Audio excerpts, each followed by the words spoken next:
¿no? Las metabólicas, les mencioné que en el hígado, como el hígado es un órgano que podría ser, si hacemos una correlación con la sociedad, es la fábrica, ¿no? Porque ahí se sintetizan muchas moléculas, muchos compuestos, ¿no? Por ejemplo, las proteínas plasmáticas se hacen en el hígado. El hígado hace la bilirrubina. El hígado almacena la glucosa en forma de glucógeno en el hígado, ¿no? También sintetiza colesterol, ¿no? Y otras muchas más factores de coagulación, por ejemplo, ¿no? Entonces, él recibe la materia prima de la vena porta, ¿no? Que trae todo lo que se ha absorbido en el tracto gastrointestinal, de todo lo que comemos, consumimos, ¿no? Entonces para eso lo usa. Pero en ese proceso de sintetizar diversos compuestos, hay unas moléculas que se llaman enzimas, le dije, ¿no? Que las enzimas son biocatalizadores que catalizan una reacción química. Les puse el ejemplo, para que A se convierta en B, necesita una enzima, ¿no? ¿Qué pasa cuando esta enzima o no está presente o está defectuosa? A no se va a convertir en B. Entonces, ¿qué va a pasar con B? No va a existir B y A se va a acumular, ¿no? Entonces, esa acumulación es lo que entendemos nosotros como enfermedad metabólica en el hígado, ¿no? ¿Ya? Y dentro de ellas tenemos un montón de enfermedades, estas son algunas cuantas nomás, ¿no? Por ejemplo, la enfermedad de Wilson, que es el hígado se empieza a llenar de cobre, ¿no? Al final el cobre se comporta igual que el alcohol, es nocivo para el hígado y lo que va a hacer en el hígado se va a fibrosar y eso se llama cirrosis, ¿no? En la enfermedad de Wilson también es una causa de cirrosis. La hemocromatosis, ¿no? Es lo mismo, pero en vez de que se acumule el cobre, es el hierro, ¿no? Entonces, igual, ¿no? Se comporta de la misma manera, también a la larga, pacientes pueden hacer cirrosis, ¿no? Deficiencia de alfa-1 antitripsina, ¿no? Es una enzima, recuerden, la alfa-1 antitripsina muy importante que interviene en lo que es el proceso de inflamación, ¿no? Cuando hay deficiencia, los hepatocitos se llenan de unos glóbulos Paz positivos, ¿no? En el hígado se puede ver. Paz es una coloración que se llama el ácido periódico de Schiff, ¿no? Y el hígado graso no alcohólico también es una enfermedad metabólica. En este caso lo que se va a depositar en el hígado es grasa, ¿no? Grasa, ¿no? Básicamente tiene que ver algunos con lo que es la dieta y otros con lo que es algunos defectos enzimáticos, ¿no? Entonces el hígado se llena de grasa, ¿no? Usualmente el hígado graso puede ser reversible, o sea, puede retornar a lo normal. Me perdonan un momentito, me están llamando.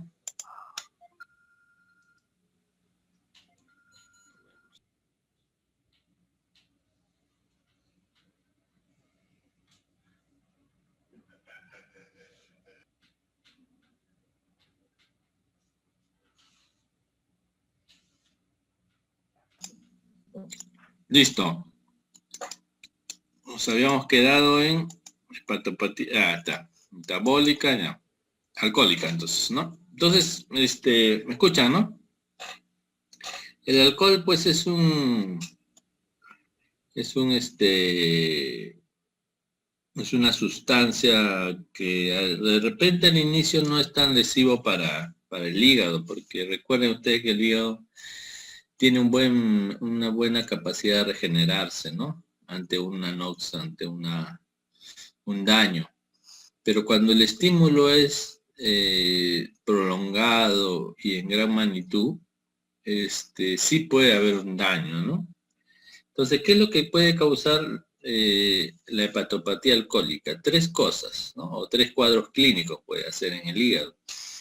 La esteatosis hepática, que es la acumulación de grasa, pero en este caso sería el hígado graso alcohólico, ¿no? No el no alcohólico que vimos en la anterior, como una enfermedad metabólica. La otra es la hepatitis alcohólica, donde hay un daño directo del alcohol al hígado, ¿no? Causando una inflamación. Y por último, la cirrosis. Son los 3 cuadros clínicos que puede producir el alcohol, un alcoholismo crónico en el hígado, ¿no? Los 2 primeros son reversibles, es decir, la esteatosis y la hepatitis alcohólica, tú dejas de beber y ellos pueden, el hígado, regenerarse y retornar a lo normal, ¿no? O con un mínimo daño, ¿no? Pero la cirrosis, ya no es reversible, ¿no? La cirrosis ya es una fibrosis del hígado, ¿no? Entonces, vamos a hablar de la esteatosis, ¿no? La esteatosis es, te dije, la acumulación de grasa en el hígado, en los hepatocitos, ¿no? Puede ser micro y macrovascular dependiendo de la vacuola que ocupa el hígado, ¿no? Cuando las vacuolas son pequeñitas y son varias dentro del citoplasma del hígado, después vamos a ver algunas imágenes, se llama microvesicular, ¿no? Y cuando la vacuola es única y grande dentro del citoplasma, que lo reemplaza el citoplasma y al núcleo lo rechaza hacia un lado, se llama macrovascular, ¿ya? La esteatosis se inicia en el centro del lobulillo. ¿Qué había en el centro del lobulillo? Recuerden, la vena centrolobulillar. Y puede llegar incluso hasta esta vena, ¿no? Vena centrolobulillar. ¿Cómo se traduce macroscópicamente una esteatosis? El hígado es grande, o sea, hay una hepatomegalia, y es amarillo, ¿no? Y es medio, su consistencia es media frágil o blanda, ¿no? Igual que el tejido adiposo. La hepatitis alcohólica, en cambio, en este caso es una lesión directa del alcohol al hígado, ¿no? Lo inflama. Hay tumefacción y necrosis hepatocítica, ¿ya? O sea, los hepatocitos se mueren, se necrosan, y algunos se tumefactan, o sea, se hinchan, ¿no? Esa es la característica de la hepatitis alcohólica. Y vemos estos cuerpos, recuerden muy bien que les voy a preguntar dónde encontramos los cuerpos de Mallory, hepatitis alcohólica. En la esteatosis, no. En la cirrosis, no. En la hepatitis alcohólica. Infiltración por polimorfos nucleares en el lobulillo. Obviamente, si es hepatitis, itis, inflamación, tiene que haber infiltrado inflamatorio. ¿Cuáles son? Los polimorfos nucleares. ¿Qué quiere decir? Que es un evento crónico o agudo. Si predominan los polimorfos, es agudo. ¿Ya? Es agudo.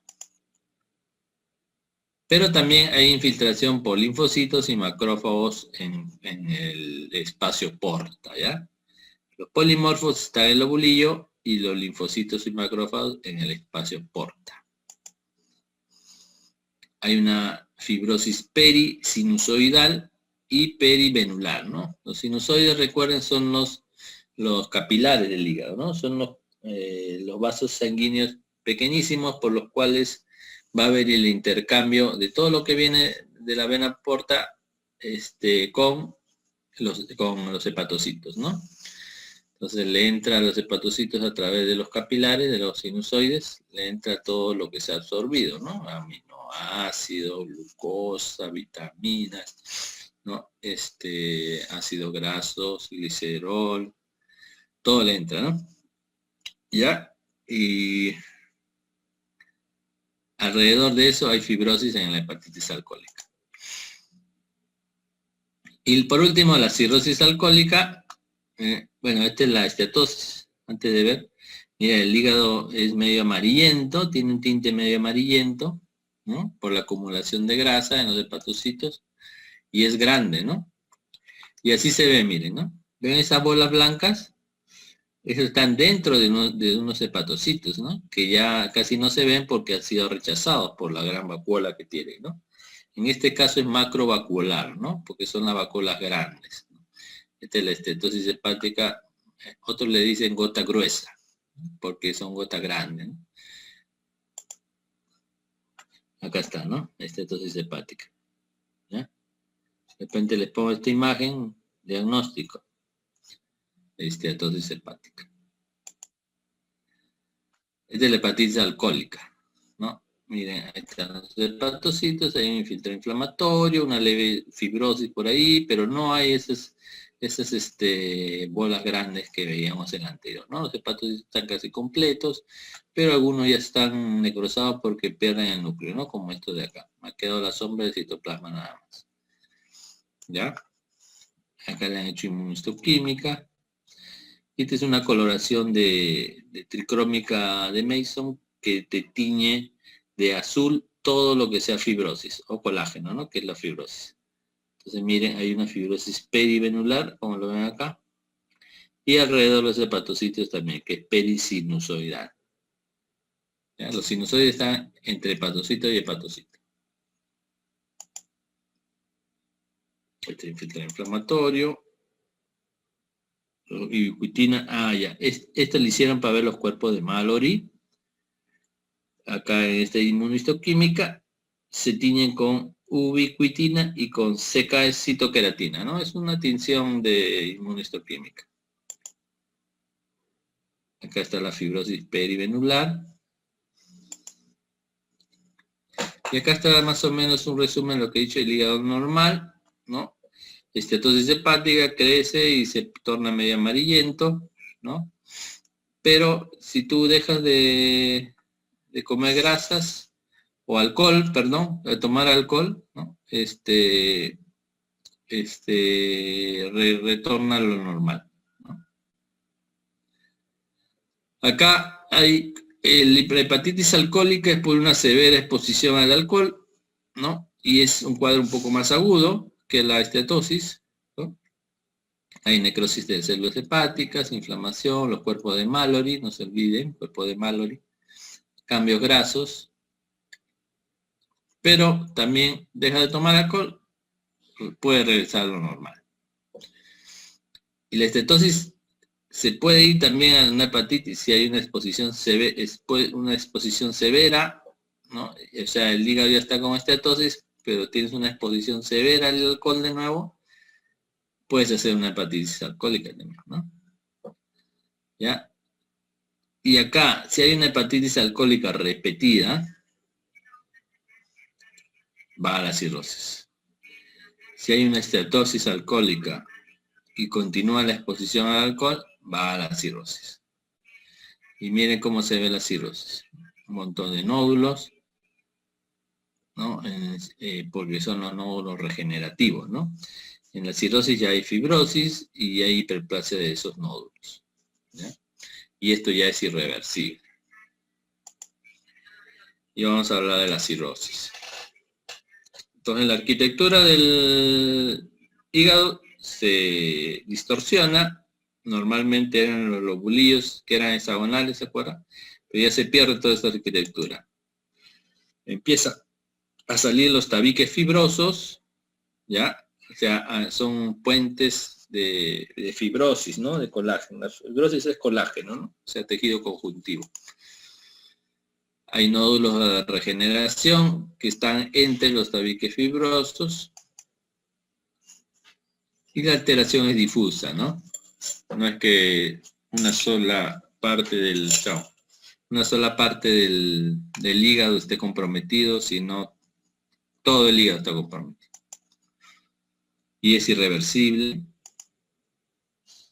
Hay alteraciones vasculares y biliares también, ¿no? Vasculares, por ejemplo, hay hipertensión portal, ¿no? Porque recuerden ustedes cuando las venas, la vena porta ingresaba al hígado, se va ramificando, ¿no? Y hace sus ramas de la vena porta que están contenidas en los espacios porta, ¿no? Esa sangre va a fluir hacia los sinusoides, ¿no? Donde se va a mezclar con lo que trae la vena centrolobular, ¿no? ¿Ya? Pero todos, por ejemplo, en el espacio porta, esas ramitas de la vena porta están rodeados de tejido conjuntivo, ¿no? Cuando el tejido conjuntivo se hace muy fibroso, se hace colageniza, se hace duro, ¿no? No le va a permitir al vaso sanguíneo dilatarse, ¿no? Porque como está rodeándolo, la fibrosis, no va a poder dilatarse, ¿no? Entonces, va a aumentar la presión dentro de la sangre dentro de ese vaso sanguíneo. Y eso se llama hipertensión portal. ¿Ya? Entonces hay hipertensión portal, es una alteración vascular en la cirrosis, y la otra alteración es igualito como la bilis también sale por los conductos biliares que también están en el espacio porta. La fibrosis va a hacer que como que los va a atrapar, ¿no? Los va a estenosar. Entonces la bilis se va a acumular en los hepatocitos porque no van a poder sacarlo por los conductos biliares, ¿no? Y eso se llama colestasis, ¿no? Y eso se traduce en un hígado medio entre verde y amarillo, que es el color de la bilis, ¿no? Y en el paciente se traduce en ictericia, ¿no? Que es ictericia en la coloración amarillenta de piel y de mucosas, ¿no? Acá tenemos la fisiopatología de la cirrosis, ¿no? A ver si nos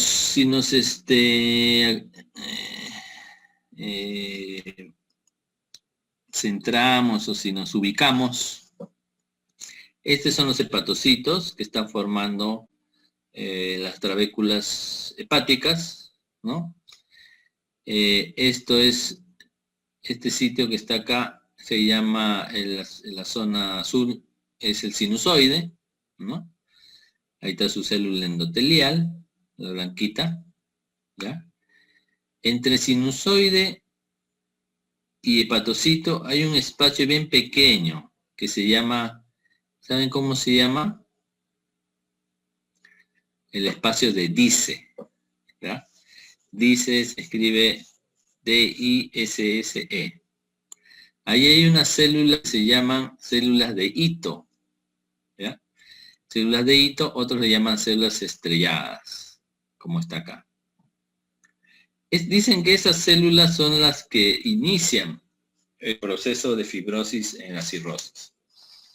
¿Ya? Se alteran producto de que se activan las células de Kupffer. Recuerden, las células de Kupffer son los macrófagos del hígado, ¿no? Las células de Kupffer. Están en la pared del sinusoide, ¿no? Por eso lo han puesto acá en verde, ¿no? ¿Ya? Entonces, cuando se activan las células de Kupffer, empieza a secretar una serie de citoquinas, ¿no? Por ejemplo, el factor de crecimiento beta, ¿no? El factor de crecimiento de las plaquetas, factor de necrosis tumoral, etcétera, ¿no? Y eso va hacia las células de Ito que están en el espacio de Disse y se activan, ¿ya? ¿Y qué van a formar? Miofibroblastos, van a empezar a proliferar, hacer contracción, quimiotaxis y fibrogénesis. ¿Ya? ¿Qué son los miofibroblastos? Cuando nosotros tenemos una lesión o una herida, por ejemplo, en la piel, por ejemplo, ¿no? Te cortas o te golpeas, ¿no? Y te haces ahí una herida, al final te queda una cicatriz, ¿no? Si la herida es grande, ¿no? Esa cicatriz está compuesta casi exclusivamente por colágeno, ¿no? ¿Ya? Y ese colágeno, ¿quién lo ha formado? Los miofibroblastos. Entonces, cuando hay una lesión en nuestros tejidos y se va a reparar mediante fibrosis, mediante una cicatriz, los que hacen eso son los llamados miofibroblastos, ¿ya? Estos se activan y empiezan a formar el colágeno, ¿no? Y van llenando el defecto, ¿no? ¿Ya? Y es lo que ocurre acá. Entonces son miofibroblastos que han sido activados por las células de Ito, ya van a empezar a la fibrogénesis, ¿no? Que es acá, la fibrogénesis. Entonces el patocito, ¿qué pasa con el patocito? Empieza a ser disfuncional y se muere, pero se muere por apoptosis. Aquí está hepatocito apoptótico. ¿Ya? Miren, como la cirrosis también se divide en macro y micronodular de acuerdo al tamaño de los nódulos. Si los nódulos son grandes, de 1 centímetro más, por ejemplo, macronodular. Si son menores, micronodular, ¿no? Acá tenemos micronodular porque los son bien finitos, ¿no? Miren, bien finitos. Y acá está la regla para que los midas. Miren, deben medir entre 0,2 o 0,3 centímetros, ¿no? O 2 a 3 milímetros más o menos. ¿Ya? Y macronodular, si son grandes los nódulos, miren, son más grandes. ¿Ya?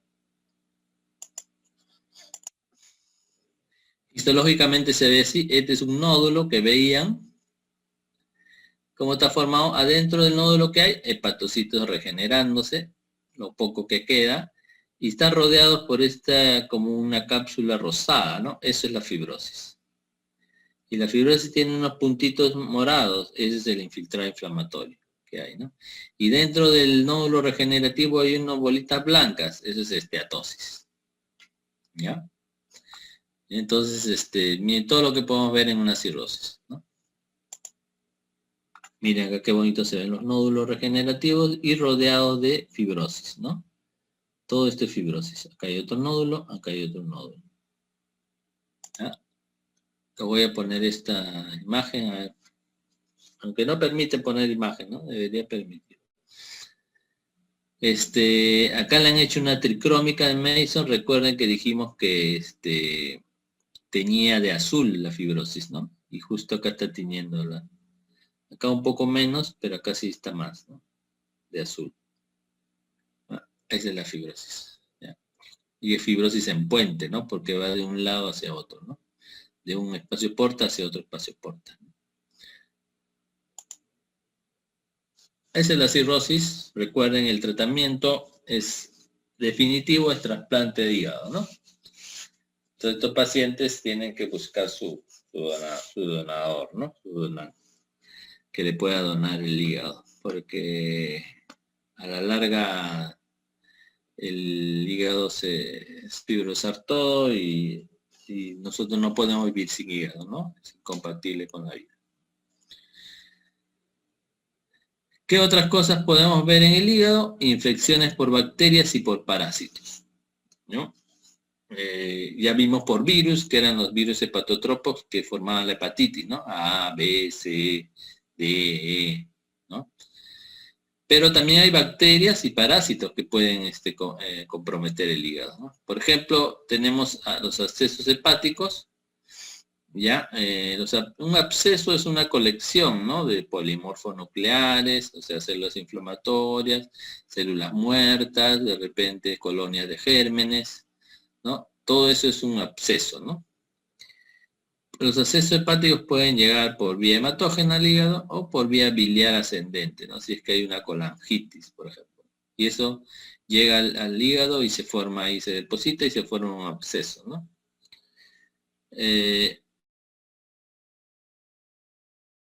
Un trauma, ¿no? Si son múltiples, generalmente son por una siembra hematógena, ¿no? Que ha venido por la sangre, ¿ya? Estos abscesos que le estoy diciendo son por bacterias, ¿verdad? Porque hay otros abscesos que es por parásito, que es el absceso amebiano. Lo vamos a atacar luego, creo. Otra enfermedad por parásito que es frecuente en el hígado, quiste diatídico, ¿no? O también llamado la equinococosis, ¿no? Es una infección por un parásito, ¿no? Que es el equinococo granulosus, que es la tenia del perro, ¿no? Pero tiene un ciclo de vida que pasa por el ganado vacuno, ¿no? Esta es una colangitis, por ejemplo. ¿Qué colangitis? Es una inflamación de las vías biliares, ¿no? Y como las vías biliares están en el espacio porta, cuando ves un espacio porta lleno de inflamación, eso se llama colangitis, ¿no? Y acá está haciendo estos puntitos que parecen medio blanquecinos, que es como pus, ¿no? Y la colección de pus es lo que conocemos como un absceso, ¿no? Ahí están los abscesos, ¿no? Bueno, acá está señalando la cavidad que dejaba el absceso. Acá sí se ve un montón de abscesos, ¿no? Todo esto blanquecino, ¿no? Son múltiples, ¿no? Cuando son múltiples, generalmente es por una siembra hematógena, ¿no? Y este es el quiste hidatídico, ¿no? Ahí está, miren, que bien delimitados, los quistes son pues cavidades, ¿no?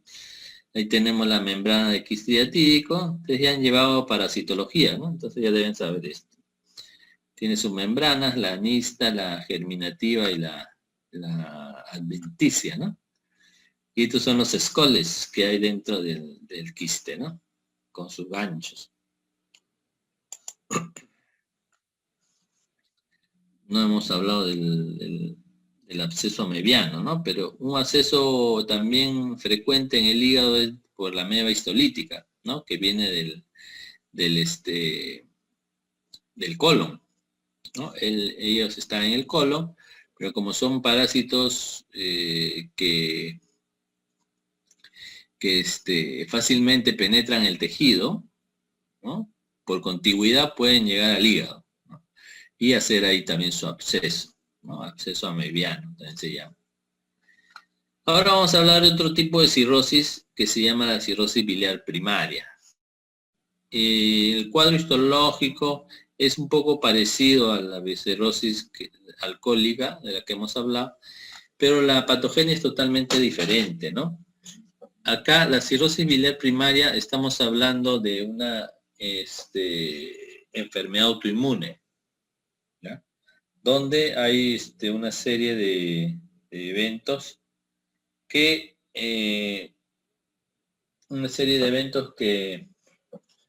hacen que nuestras propias células, linfocitos que nos defienden de elementos extraños, empiecen a atacar a los conductos biliares, ¿no? Y los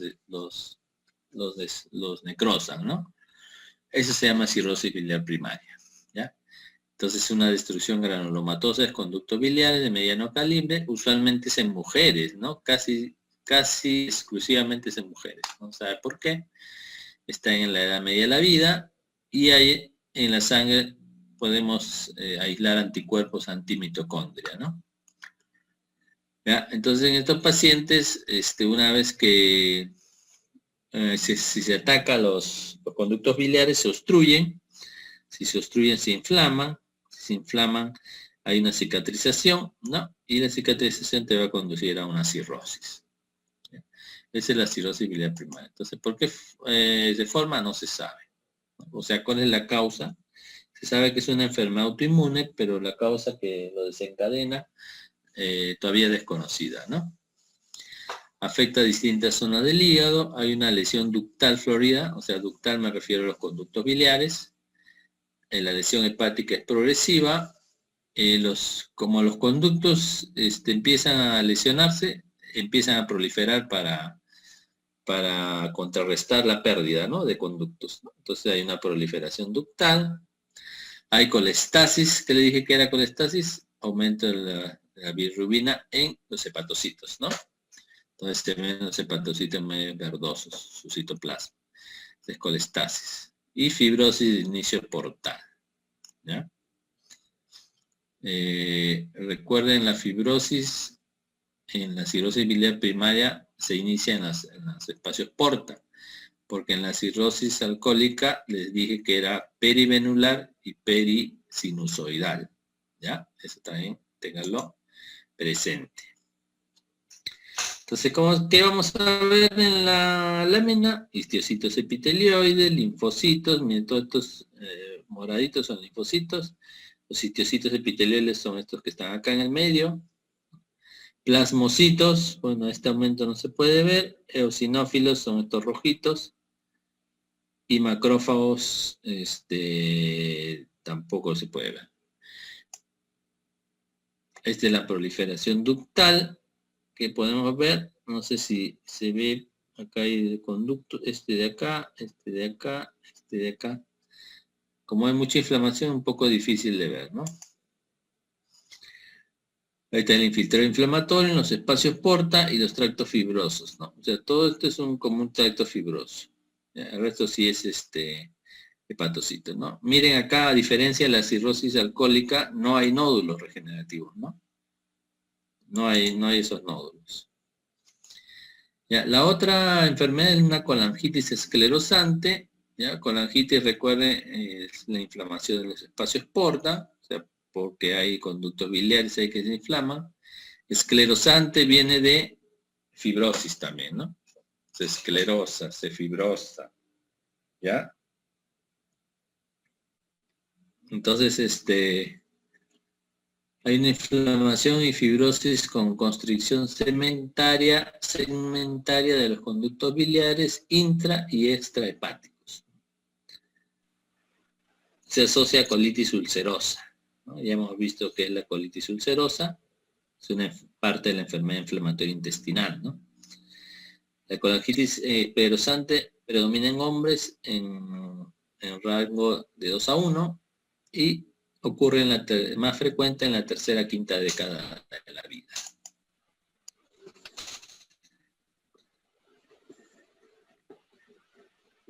Histológicamente hay infiltrado linfocitario, fibrosis concéntrica. Ustedes ven la hoja de cebolla,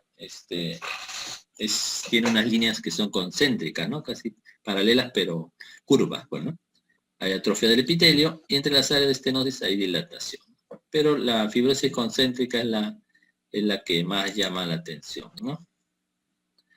Acá está la fibrosis, los nódulos, parecidos a los nódulos de la cirrosis y el infiltrado inflamatorio. Y miren acá con la tricrómica, que es lo que vamos a ver, ven este vasito acá, tiene como unas rayitas azules alrededor, ¿no? Esa es la fibrosis concéntrica, ¿ya? O en hoja de cebolla. Acá también, miren, ¿no? Parece que tuviera un montón de rayitas alrededor así. Como un tiro al blanco, ¿no? Y este es un conducto, alrededor del conducto, ¿no? Y acá teñido con tricrómica de maíz, que tiñe de azul el colágeno, ¿no? Tenemos otras alteraciones llamadas de la vía biliar intrahepática, ¿no? Por ejemplo, el complejo de von Meyenburg, enfermedad poliquística hepática, fibrosis hepática congénica y la enfermedad de Crohn. Les sugiero que lean un poco de cada uno de ellos. Son infrecuentes, así que no lo vamos a tocar mucho, ¿no? Algunas imágenes de complejo de von Meyenburg, ven acá una serie de canales vasculares dentro del hígado, ¿no? Esta es la enfermedad poliquística, una serie de canales también, pero no son vasculares, sino son tapizados por un epitelio similar al epitelio de los conductos biliares, ¿no? Patología vascular, también tenemos obstrucción al flujo de entrada, que puede ser la obstrucción de vena porta, arteria hepática, ¿no? Obstrucción intrahepática, perdón, y obstrucción al flujo de salida, ¿no? Acá hay una serie de patologías como el síndrome de Ewing-Johnson, por ejemplo, ¿no? Rotor, ¿no? Eso ya a ustedes, por favor, les sugiero que lo lean. Otra patología, infartos, los infartos, ¿ya? Acá miren esta área amarillenta, es una área de infarto y está rodeado por una zona hemorrágica, ¿no? Ese es lo clásico en los infartos. Ahora, el infarto es la misma fisiopatología del infarto miocardio, ¿no? Se tampona un vaso que está irrigando una zona del hígado y se necrosa. Congestión vascular en la falla cardíaca aguda. Cuando hay insuficiencia cardíaca, también hay un daño en el hígado, ¿no? ¿Por qué? Lo congestiona el hígado. Si la falla cardíaca es aguda, hay una necrosis centrolobular, o sea, en el centro lobulillo. Si es crónica, hay una atrofia centrolobular, ¿no? Más que necrosis. ¿Ya? ¿Y por qué si ustedes se dan cuenta del lobulillo, la vena porta, perdón, la vena centrolobulillar está lejos del espacio porta, ¿no? ¿Y quién trae la sangre para que se nutra el hígado? A ver, Marcelino, dime. ¿Qué vaso sanguíneo trae sangre oxigenada para que se nutra el hígado? Te doy alternativas. A ver. Arteria hepática, vena hepática o vena porta. Vena porta. Arteria hepática. Arteria hepática es la respuesta. La vena porta, ¿qué traía el hígado? Todo lo que se había absorbido en una digestión y absorción gastrointestinal, ¿no? Llega al hígado con sangre, pero esa sangre no tiene grandes cantidades de oxígeno. Tiene cantidades de nutrientes, eso sí, pero de oxígeno no. El que va a hacer oxigenar el hígado es la arteria hepática, ¿ya? Por lo tanto, si se obstruye la arteria hepática, es más frecuente que haya necrosis o infartos, ¿no? En el hígado. Ya, entonces, recuerden, allá. ¿Y para qué te decía eso? Porque las ramas de la arteria hepática están en los espacios porta, ¿no? Y los espacios porta están lejos de la vena centrolobulillar, que está en el centro, porque el espacio porta está en cada arista del hexágono, ¿no? Entonces, los hepatocitos que están más cerca al espacio porta, porque ahí está la rama de la arteria hepática, son los que más rápido les llega el oxígeno, ¿no? Porque está al ladito nomás. Pero los que están más lejos y en la vena centrolobulillar son los que les llega casi al último. Entonces, en una falla cardíaca, ¿no? Que llega poca sangre al hígado, los que más van a sufrir son los hepatocitos que están al lado de la vena centrolobulillar. Entonces, por eso son los que más se necrosan, ¿ya? Esta es la congestión pasiva. Por ejemplo, acá está la vena centrolobulillar de varios lobulillos y alrededor, miren cómo se congestiona la sangre, ¿no? En una falla cardíaca, ¿ya? Donde se compromete el hígado también. Esto me parece que es la congestión pasiva crónica. Miren también cómo se ve. Esos que se ve medio marrón son los sinusoides, ¿no? Son los sinusoides, los capilares del hígado. Ya miren acá cómo se congestionan, ¿no? Están todos llenos de congestión cuando se llenan de matillas, ¿no? Están llenos de matillas. Ahí está lo que le decía, ¿no? Cuando hay una trombosis de las venas suprahepáticas, se llama el síndrome Budd-Chiari. ¿Ya? ¿Cuáles son las causas que se trombosen las venas suprahepáticas? Policitemia, embarazo, hepatocarcinoma, etc. Los fenómenos que ocurren pueden ser agudos, subagudos o crónicos, ¿no? Y miren acá está la trombosis y alrededor un montón de hemorragia. ¿Ya? El síndrome de Budd-Chiari. Recuerden, Budd-Chiari, trombosis de venas suprahepáticas. Y la otra es la enfermedad veno-oclusiva, secundaria radioterapia, drogas citotóxicas, alcaloides, donde hay un edema de la íntima, estamos hablando de la primera capa de los vasos, de las arterias, depósito de reticulina y colágeno y oclusión de la luz de la vena, ¿no? Entonces la enfermedad veno-oclusiva por alcaloides. Entonces miren cómo se termina de tapar la vena, ¿no? Ya no tiene ni luz.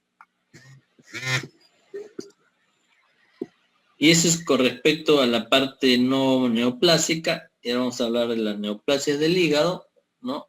Hay lesiones benignas y lesiones malignas.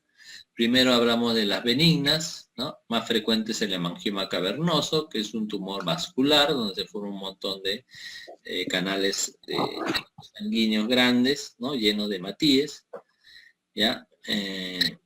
Y también tenemos otro que se llama la hiperplasia nodular focal del hígado, ¿no? Que se da en hígados no cirróticos. Es un nódulo bien delimitado, más claro, ¿no? Hay una cicatriz central estrellada con arterias y proliferación ductal en los bordes. Pero como es único, esto no quiere decir que sea una cirrosis, ¿no? Que sea un nódulo por cirrosis. ¿Ya? Ahí está la hiperplasia nodular focal. Todo esto es.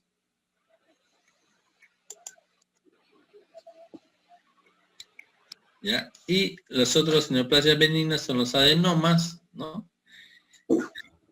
Se originan de los hepatocitos, ¿no? Es una colección de hepatocitos, ¿ya? Da en mujeres jóvenes, sobre todo las que consumen anticonceptivos orales. Macroscópicamente es un color variable, suelen ser subcapsulares, bien delimitados y no encapsulados. También se ha visto en hombres que toman anabólicos, ¿no? Para incrementar masa muscular, también pueden hacer adenomas hepáticos.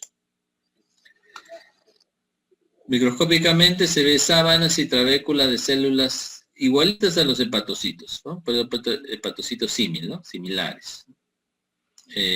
Glucógeno, la presencia de glucógeno va a hacer que los hepatocitos tengan un citoplasma claro y también hay vasos arteriales y venosos.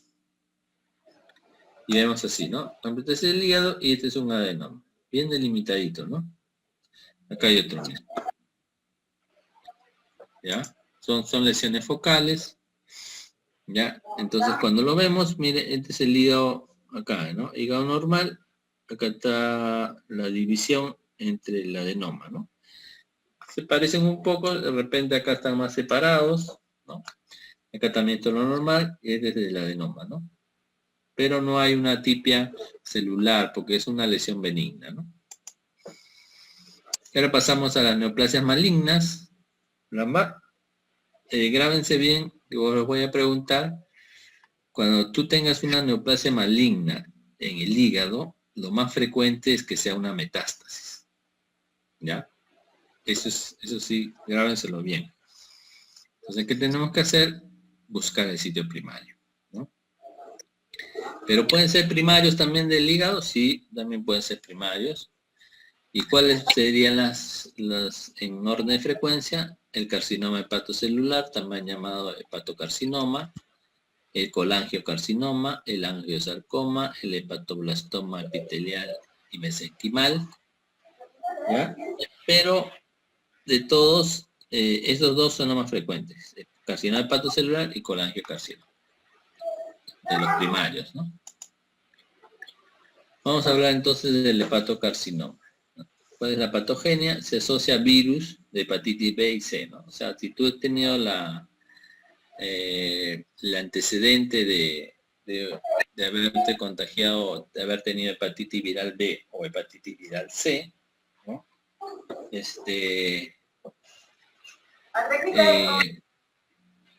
Tu riesgo de hacer hepatocarcinoma aumenta notablemente.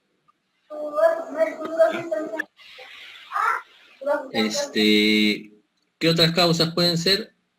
¿O qué otros factores? Aflatoxina de moho de alimentos, dicen, ¿no? O también la cirrosis, ¿no? No tienes cirrosis de cualquier tipo, también aumenta tu riesgo de hacer hepatocarcinoma. Entonces, en el hepatocarcinoma se ha visto que hay unas mutaciones sucesivas en los ciclos de replicación del ADN de los hepatocitos. Macroscópicamente hay tres formas: cuando es una masa única grande, cuando son varios focos o multifocales, o cuando tiene una lesión difusa e infiltrante, ¿no? Son más pálidos que el hígado y tienden a ser un poco verdosos.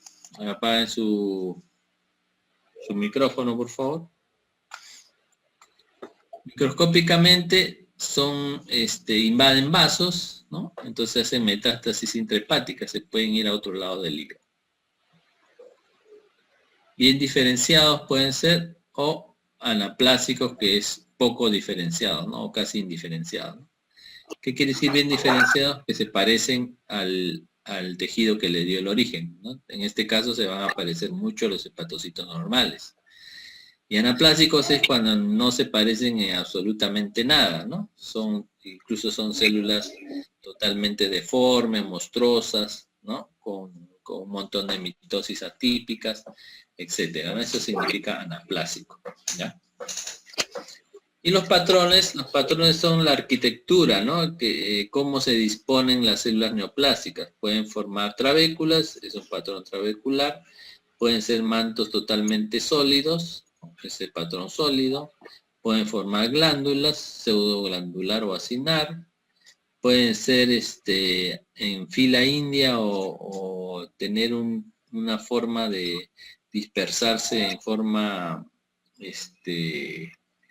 como les digo, media, como cuando pasas tú por la tierra el rastrillo, ¿no? Quedan como unos canales, ¿no? Como unas líneas, más o menos así pueden disponerse. Este se llama el patrón escirroso.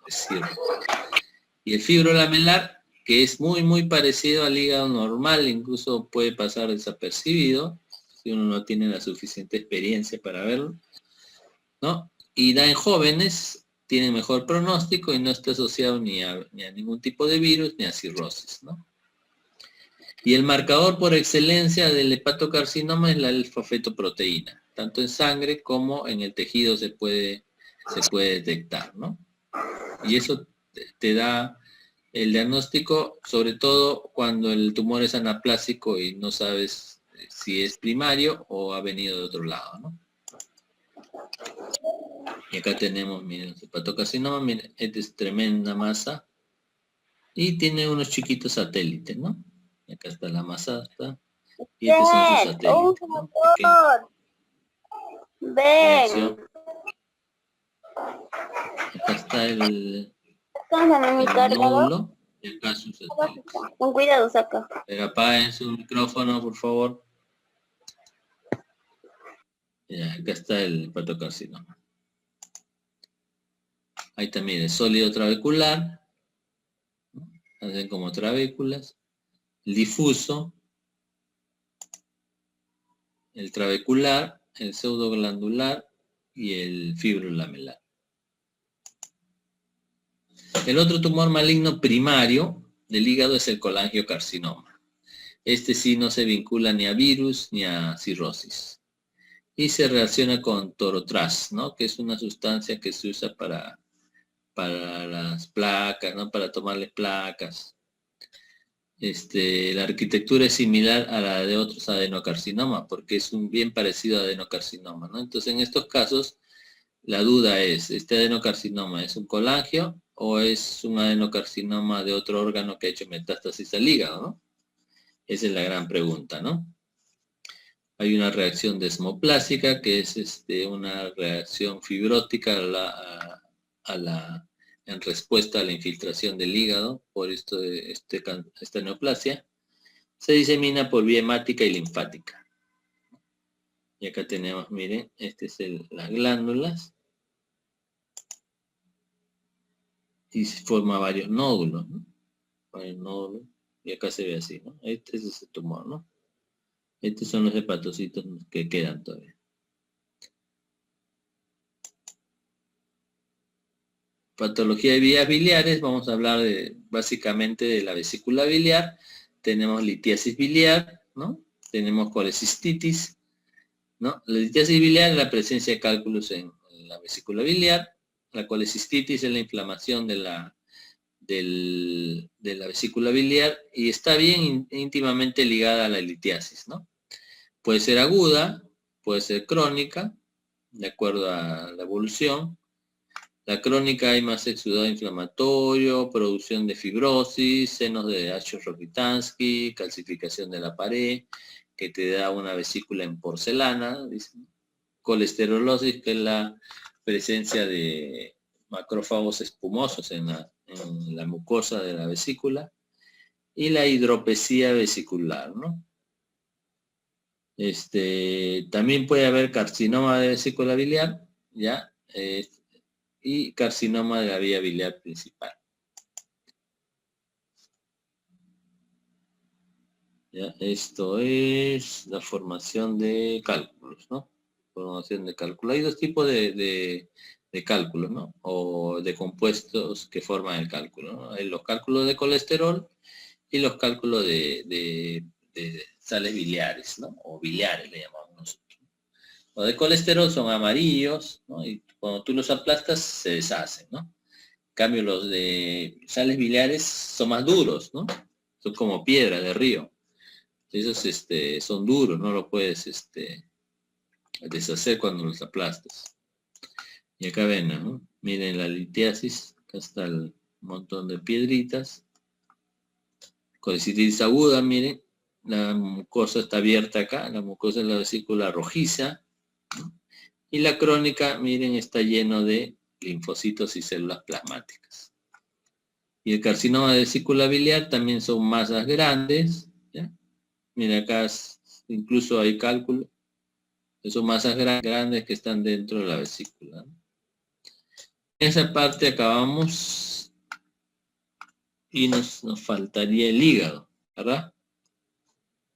Entonces vamos a ver, ¿están ahí? El hígado, perdón, faltaría el páncreas.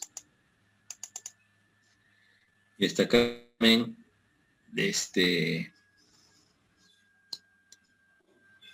PC2, ¿no? PC2. A ver cómo comparto. ¿Se ve o hay que compartir de nuevo? ¿Qué dice Marcelino? No se ve, doctor. No se ve, no se ve. No se ve. No se ve, doctor. Profesor, hasta este tema viene para la PC2, ¿no? El páncreas ya pasa para el examen final. No, páncreas también viene. Ah, páncreas también, ya, profesor. Sí, es todo digestivo, o sea, tubo digestivo, hígado, páncreas y masculino, ¿ya? Así que tienen para estudiar bastante. A ver. Función. Ya, compartir, a ver, ¿dónde estás? Acá estás. Compartir. ¿Ahora sí se ve? Ahora sí, doctor. Sí se ve ahora. Ya. Entonces vamos a hablar del páncreas exclusivamente exocrino, ¿ya? Porque también lo vamos a tocar un poco cuando hagamos endocrino, porque el páncreas, recuerden, es una glándula exocrina y endocrina, ¿no? Exocrina porque forma sus sustancias que lo excretan a una cavidad o hacia afuera, ¿no? Eso es exocrino. Y endocrino es una glándula que forma sus sustancias y lo vierte directamente hacia la sangre, eso es endocrino, ¿ya? Entonces los endocrinos, básicamente las sustancias que forman son hormonas, ¿no? Y los exocrinos, las sustancias que forman son secreciones, ¿no? El proexocrino tenemos las glándulas salivales, ¿no? Que la saliva, que es su producción, va hacia la boca, que es una cavidad. Las glándulas sudoríparas, que el sudor sale hacia afuera, ¿no? Las glándulas lacrimales, ¿no? Igual las lágrimas salen hacia afuera, ¿no? El páncreas, ¿qué forma que sea exocrino? Forma el jugo pancreático, que va hacia una cavidad llamada duodeno, ¿no? Para mezclarse con los alimentos parcialmente digeridos que vienen del estómago, ¿no? Pero también tienen forma hormonas, ¿no? Forma de insulina, el glucagón, el polipéptido pancreático, la somatostatina, que lo forma unas células que están en los famosos islotes de Langerhans, ¿no? Pero esa parte no lo vamos a tocar porque lo vamos a hablar en la parte endocrina. Las alteraciones congénitas, agenesia, donde no hay. Agenesia significa no está el órgano, no se ha formado, ¿no? Agenesia de páncreas es incompatible con la vida. Otro, páncreas aberrante o ectópico, ¿no? Aberrante, ¿qué significa? ¿Qué significa aberrante? Fuera de. Claro, que no está en su lugar, ¿no? Ectópico es eso, ¿no? Que está fuera, ¿no? O sea, es una localización anómala, ¿ya? ¿Dónde puede estar presente? En el estómago, en el duodeno, en el yeyuno, en el divertículo de Meckel o en el ilio, ¿no? Páncreas anular es un anillo, ¿no? Porque normalmente el páncreas es recto, ¿no? Parece un cono, ¿no? Una parte más ensanchada y termina en una parte menos ensanchada, ¿no? Ese es, pero acá el anular forma un anillo, ¿no? ¿Ya? Puede producir obstrucción en la segunda porción del duodeno. Páncreas divisum, que es, no se fusiona el sistema ductal fetal de los primorios pancreáticos dorsal y ventral, y la secreción pancreática sale por la papila y causa pancreatitis recurrente, ¿no? Entonces, este páncreas no se ha juntado, ¿no? Entonces, no habrían dos, estaría como abierto, ¿no? Como si tuviera una boca, y por ahí sale la secreción pancreática, ¿no? Esto es lo normal, ¿no?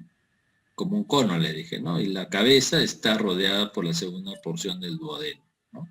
Y ahí es donde sale la papila de Vater, y acá se descarga todo el jugo pancreático, ¿no? Que se mezcla con el contenido que viene del estómago. Y se termina de digerir, ¿no? Porque ese jugo pancreático hay enzimas para desdoblar las proteínas, hay para desdoblar los lípidos y hay para desdoblar los carbohidratos, ¿no? ¿Qué más? Este es el páncreas divisum, por ejemplo, ¿no? ¿Ya? Conducto biliar, duodeno, hay un conducto menor, y una papila de... Ah, ya, mire, ya la vi. Mira, acá todo está interconectado, ¿no? Sus conductos, ¿no? Están interconectados, pero acá no están interconectados, ¿no? Entonces, lo que viene por acá y lo que viene por acá puede regurgitar y por acá. Si sale por acá, va a empezar a digerir el páncreas, ¿no? Y eso se llama pancreatitis. Y es la enfermedad más frecuente del páncreas, la pancreatitis. Es una inflamación, puede ser aguda y crónica, ¿no? La más frecuente es la aguda, ¿no? Es un trastorno reversible si desaparece el estímulo desencadenante. En cambio, la pancreatitis crónica, hay una destrucción irreversible del parénquima hepático exocrino. Entonces, es una inflamación pancreática. Clásicamente el paciente viene con un dolor abdominal, ¿no? Y el dolor dice que es en forma de cinturón, ¿no? O sea, que le rodea todo el abdomen, ¿no? Es un cuadro de abdomen agudo, es muy doloroso, el paciente va a emergencia, ¿no? Le toman en la sangre, le dosan las enzimas pancreáticas y están elevadas, ¿no? Principalmente la amilasa, ¿ya? También en sangre y en orina, ¿no? Perdón, en orina también puede estar. En formas leves hay edema intersticial e inflamación del páncreas, y en casos más graves ya hay necrosis de los tejidos, ¿no? Tanto del páncreas como el tejido que está alrededor, ¿no? Que es tejido graso.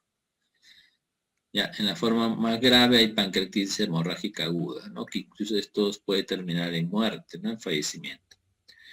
El 80% de las pancreatitis agudas se asocian con colelitiasis o alcoholismo, ¿ya? Ojo, incluso el paciente, casi la gran mayoría dicen que se ha desencadenado ese dolor después que han estado tomando alcohol. ¿Ya? Ojo con eso. Entonces acá tenemos factores etiológicos en pancreatitis aguda, los metabólicos, alcoholismo, lipoproteinemia, hipercalcemia y drogas, ¿no? Por ejemplo, la acetropina.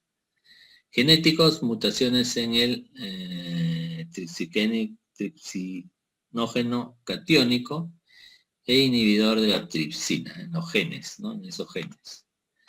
Mecánicos, piedras o cálculos, traumas, injuria iatrogénica, por ejemplo, en una operación, ¿no? Lesiona la vía biliar, ¿no? O procedimiento endoscópico, ¿no? Con inyección de ahí creo que es algún tipo de sustancia, ¿no? Hay un procedimiento que se llama la pancreatografía retrógrada endoscópica, ¿no? Donde entran por endoscopía, ¿no? Es como una endoscopía normal, entran al estómago, siguen avanzando, entran al duodeno y llegan a la papila, ¿no? En la papila donde entran por la papila y de ahí se van hacia el colédoco, ¿no? Y ahí usualmente lo usan para ver si hay cálculos en la vía biliar o de repente pueden sacar cálculos enclavados, ¿no? es muy útil, ¿no? Para esos casos. ¿No? Pero pueden lesionar también el páncreas, ¿no? A la hora de entrar, ¿no? Entonces pueden causar una pancreatitis. ¿Aló? Perdón.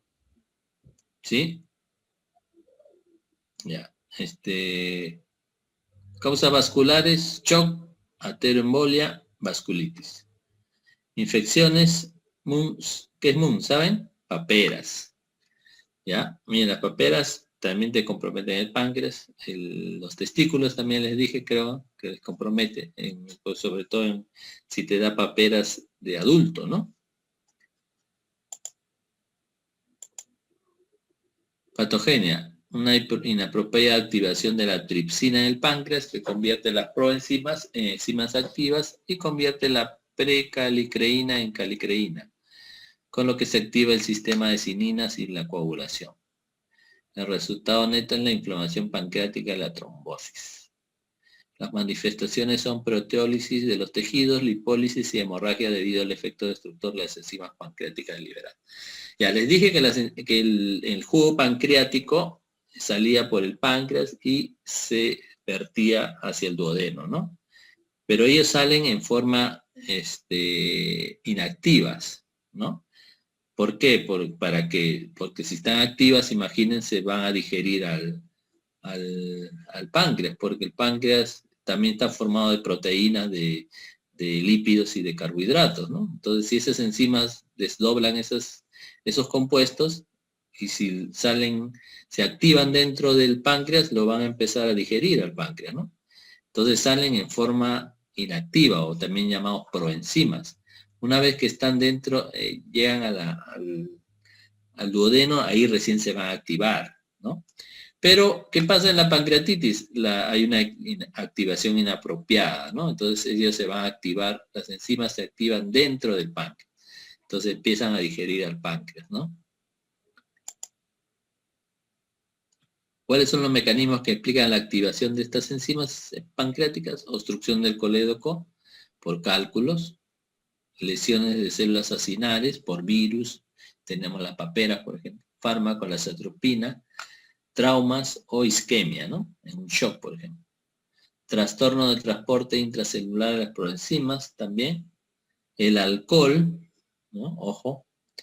Pancreatitis hereditaria, ¿no? Este es más infrecuente, ¿no? Pero hay familiares que pueden sufrir de pancreatitis por mutaciones de este gen, ¿no? El tripsinógeno catiónico y el inhibidor de la serin-proteasa tipo casal 1. ¿Ya? Por ejemplo, que hay una obstrucción, ¿no? Por colilitiasis, ¿no? Hay una obstrucción en la ampolla. En alcoholismo crónico hay concreciones ductales, edema intersticial, ¿no? Flujo sanguíneo alterado o que cesa el flujo sanguíneo, causa isquemia, y hay una injuria de células acinares, se activan las enzimas y empieza todas estas lesiones, ¿no? Inflamación intersticial, edema, proteólisis, ¿no? Por las proteasas, necrosis grasa por las lipasas y hemorragia por la elastasa, ¿no? Que digiere la pared de los vasos, ¿ya? Y se llama pancreatitis aguda. Injuria de células acinares por alcohol, droga, trauma, isquemia, virus, ¿ya? Hay las proenzimas intracelulares y hidrolasas lisosomales se activan, ¿no? Y también causan una injuria. Y el otro es por el defecto del transporte intracelular, ¿no? Hay injuria metabólica por el alcohol, por obstrucción ductal, ¿no? Ahí empiezan las proenzimas compartimento lisosomal a activarse, ¿no? Y injuria también, acinar. Todo esto causa todo esto y eso se llama pancreatitis aguda. Entonces, ¿qué vamos a ver en páncreas con pancreatitis aguda? Extravasación vascular, causa edema, ¿no? Necrosis grasa por enzimas lipolíticas. Esto es bien clave, ¿no? Cuando vea la necrosis grasa por enzimática, le decimos, ¿no? por enzimas, ¿no? Porque esto se ve solo por cuando la grasa está siendo necrosada por la lipasa, ¿no?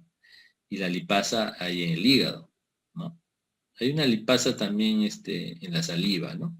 Pero es la concentración es muy poca, ¿ya? En el hígado no, le dije, ¿no? En el páncreas, perdón. La lipasa está en el páncreas, ¿no? Inflamación aguda, destrucción proteolítica del parénquima pancreático y lesiones vasculares con posterior hemorragia intersticial. Entonces, todo esto puedes verlo tú en una pancreatitis. Y es lo que vamos a ver ahora.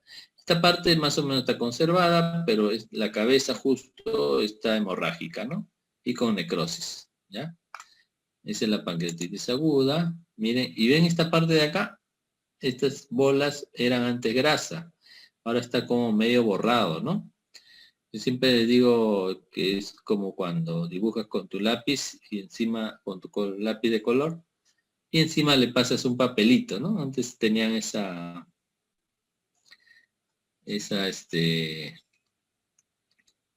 ¿cómo se llama? Ese truco para que esté más sombreado. Acá parece algo igual, ¿no?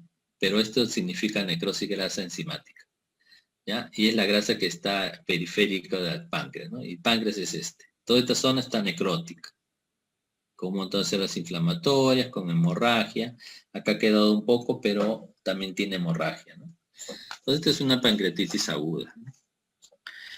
Clínicamente, el paciente viene con abdomen agudo, intenso, constante, se irradia la zona posterior de la espalda, colapso vascular periférico y shock, ¿no? Viene casi chocado el paciente, ¿no? Dependiendo del grado también, ¿no? Si te compromete todo el páncreas, imagínate, vas a venir así, ¿no? Pero si te comprende un pedacito, de repente, no es tan la clínica muy florida, ¿no? Y los niveles de amilasa sérica se aumentan en las primeras 24 horas. Entonces, cuando tú vienes un paciente así, ¿no? Te dice, tengo un dolor que me llega hasta la espalda, ¿no? Piensa en pancreatitis. ¿Qué has estado haciendo? He estado tomando alcohol, un poquito, te va a decir, ¿no? Un poquito te dicen, ¿no? Pero un montón seguro. Le saca sangre y le pides amilasa sérica, ¿no? Si está aumentada ya el diagnóstico está cantado, ¿no?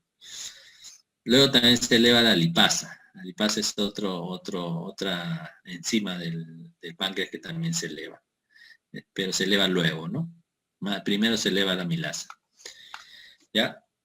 ¿Qué otra cosa vas a ver? Examen de orina, ¿no? De rutina, glucosuria, hipocalcemia, ¿no? Porque también le haces electrolitos en sangre. La hipocalcemia es de mal pronóstico. Si el paciente viene con hipocalcemia, es grave, ¿no? Es grave.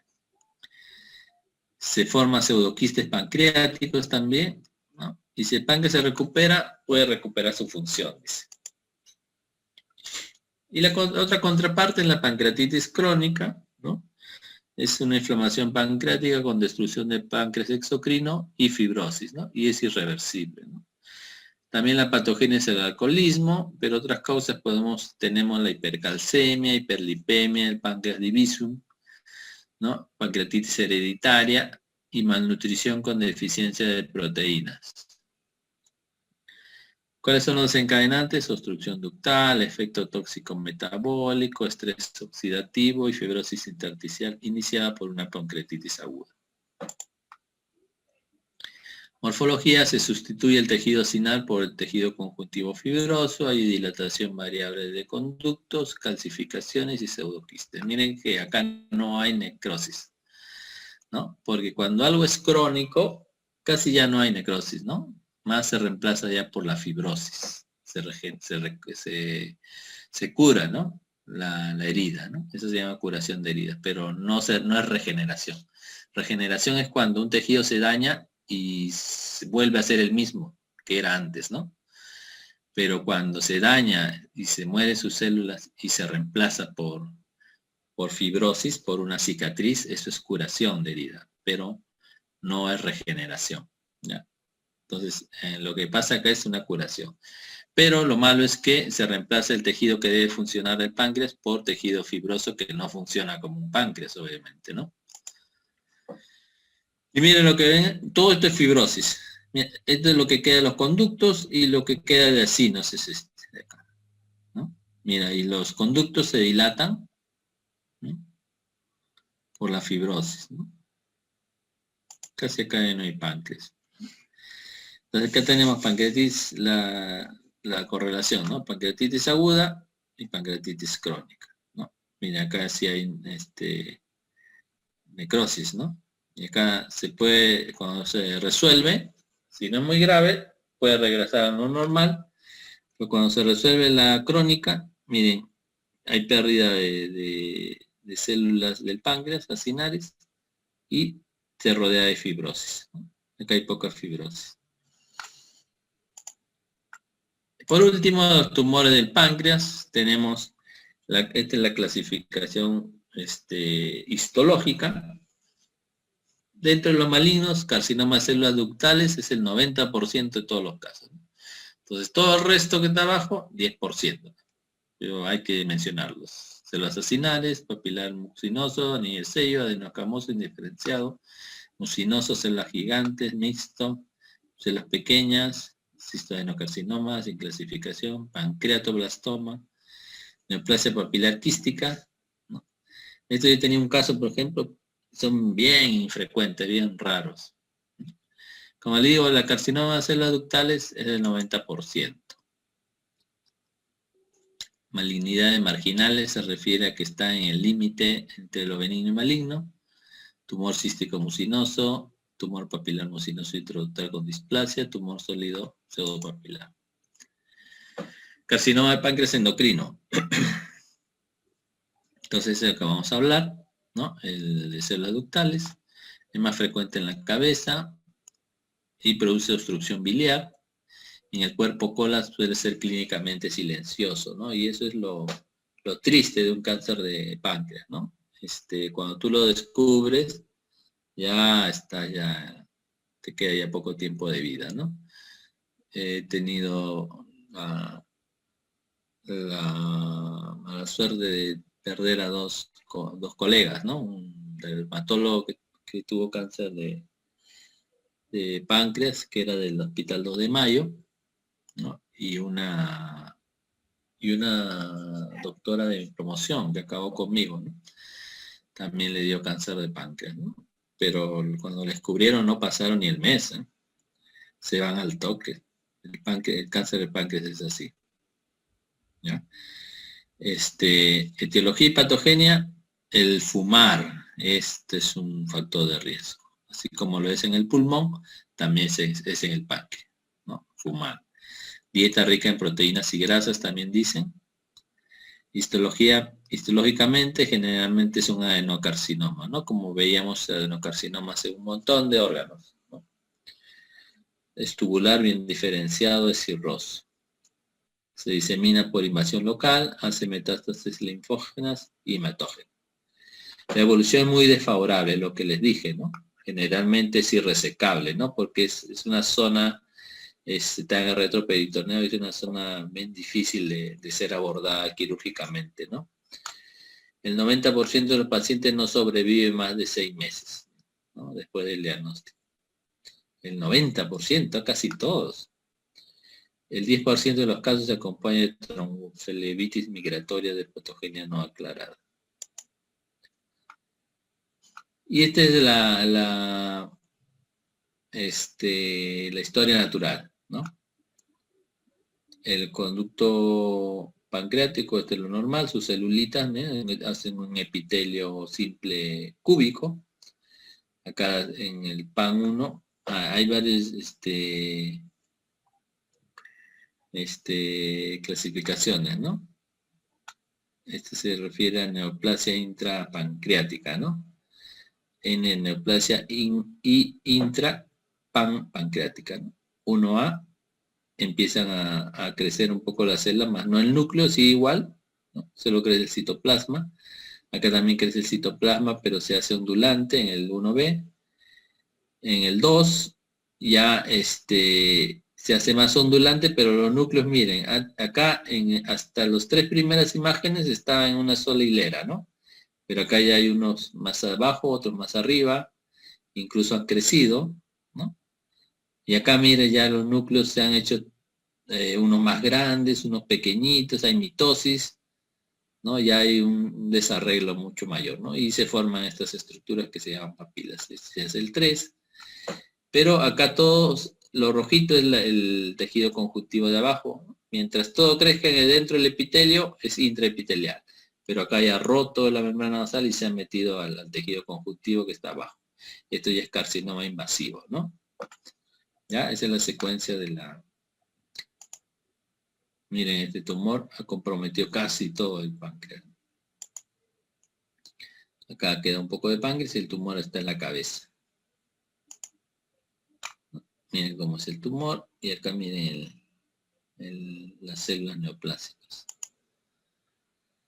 El otro tumor menos frecuente es cistoadenoma y cistoadenocarcinoma. Cistoadenoma es benigno, cistoadenocarcinoma es su contraparte maligna.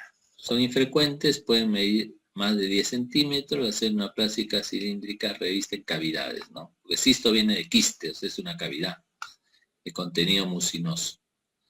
Y las células cúbicas bajas revisten la cavidad del contenido seroso.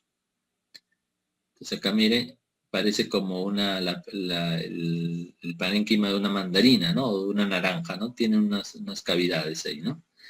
Y son estas cavidades. Pero están tapizadas por células neoplásicas, ¿no? Ese es cistoadenocarcinoma. ¿Ya? Este es cistoadenoma. Miren, porque los núcleos, miren, están en una sola filita, ¿no? Están bien bonitos.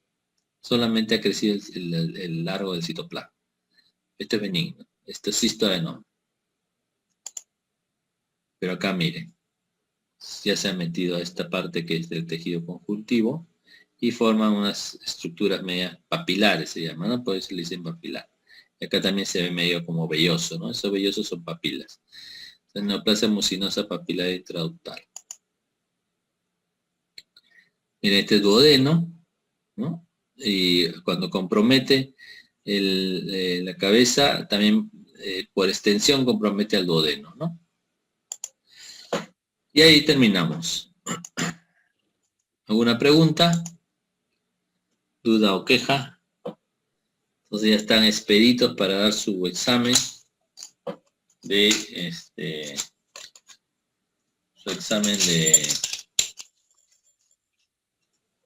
del PC2, ¿no? PC2. ¿Ya? ¿No hay preguntas, chicos? Entonces ahí nos quedamos. ¿Ya? Recuerden, 90% viene de diapositiva, 10% de Robbins. ¿Ya? Listo. No hay preguntas. No hay preguntas. Entonces ahí quedamos. Gracias, doctor. Gracias. Ya, cuídense. Ya, si ya no nos vemos, Feliz que año. Feliz tengan año, doctor. feliz año. Ojalá este año que viene sea mejor que el que se va, ¿no? Ustedes siempre estudiando mucho porque tienen un rol muy importante que cumplir en la sociedad, que es salvar vidas, ¿verdad? Así que no den ni una sola ventaja al virus. ¿Ya? Listo, chicos, nos vemos. Cuídense mucho. Feliz año. Doctor. Feliz año. Feliz año, mucho. profesor. Año, Chao, doctor. cuídense. Feliz año nuevo. Feliz año nuevo, Ah. profesor. Feliz año, Ya, doctor. nos vemos. Cuídese, un abrazo. Feliz año. Chao, cuídense. Feliz año, doctor Benavides. Que Feliz tenga un año. buen año. Usted Gracias. también.